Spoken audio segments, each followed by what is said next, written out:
Hello everyone, hope right suku lakho luhamba kahle. Unfortunately Elana lady angathi alihambi kahle as she is trending all over the internet because of uMaHoo.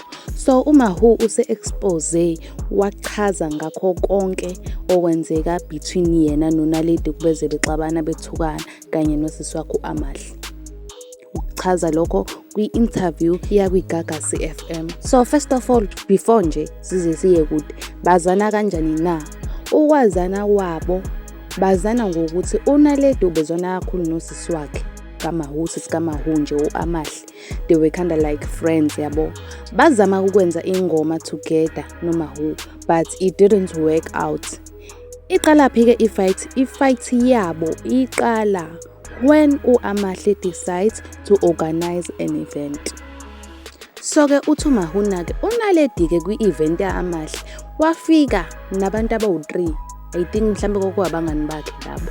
Wafuna ke bangene mahhala, which Amahle, uMaHoo's sister, didn't like because labantu afike nabo kufanele bakhokhe nabo njengabanye abantu, bathenge nabo ama-tickets njengabanye. uNaledi nje ufika nje usefuna ukuphatha nje, ubhukiwe ubiziwe ukuthi akazoperforma njengoba esefika nje nabangani bakhe sefuna ukuthi bangene mahhala ngenkani. Uyazibuza ukuthi bathukanaphi pho. Uthi ke uMaHoo uAmahle ke afike endlini ngakusasa ke. Afike endlini afonele uNaledi, afune i-refund kuNaledi because uNaledi ngiyambizile mina ukuthi uzoperforma wena usungenisa abantu bakho mahhala kanti nami ngizizamela imali. Kusho bani ke? Kusho uAmahle.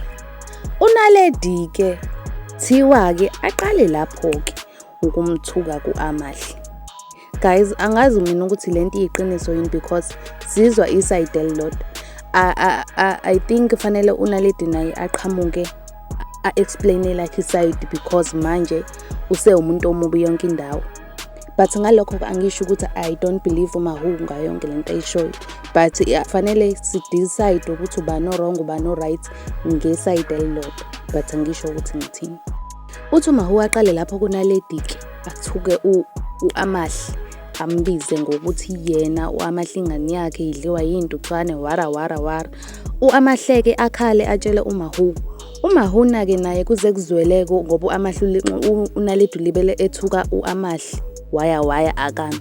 Atsheleke yena ke uAmahle ke uMaHoo ukuthi wena phendula nawe mphendule, kuze kufike ke kuthenini ke naye kuAmahle azafake negama lama waNaledi ukuthi angazi kwasha kwacima kwabanjani, but ke kuze kungene negama lama kaNaledi lokho kuthukana kwabo. I really hope ukuthi naye uNaledi naye uzokwazi ukuthi abuye naye azosho iside lakhe ukuze abantu ke abalalele sizokwazi phela ukudecide ukuthi ubani onamanga uba uqinisile, ubani wrong uba alright. But anyways ke sivala la i-video yanamhlanje sibeka unqi.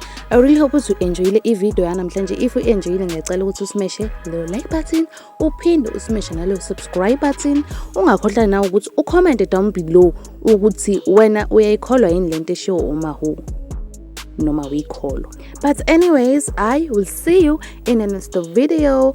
Bye.